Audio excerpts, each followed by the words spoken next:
एउटा भेटघाट कार्यक्रममा यहाँ उपस्थित भएका छौँ। हामी किन यो भेटघाट कार्यक्रम गरिरहेका छौँ? हामीले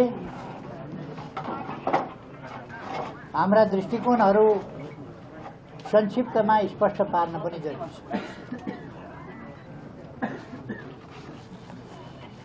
र यो देश हाम्रो, हामी यो देश बिग्रियो भने त्यसको पीडा हामीले बिहोर्नुपर्छ। यो देश सपार्न सक्यौं भने त्यसको लाभ पनि हामीले लिन सक्छौं। नेपालमा परिपक्व राजनीति, राष्ट्रिय राजनीति, स्वतन्त्र राजनीति त्यति चल्नै पाएन, चल्नै सकेन।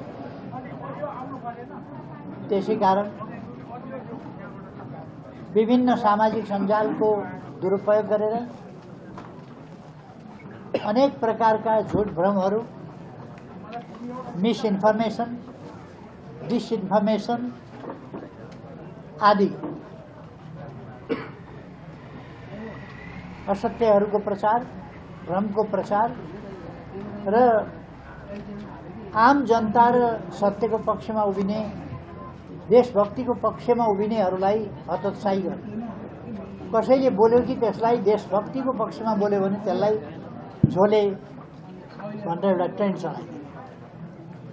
अर्को कसैले देशको पक्षमा बोल्यो भने त्यसलाई अर्को आरोपमा चाहिँ लखेट्ने। कमेन्टको प्रायोजित ढंगले वर्षा चलाउने,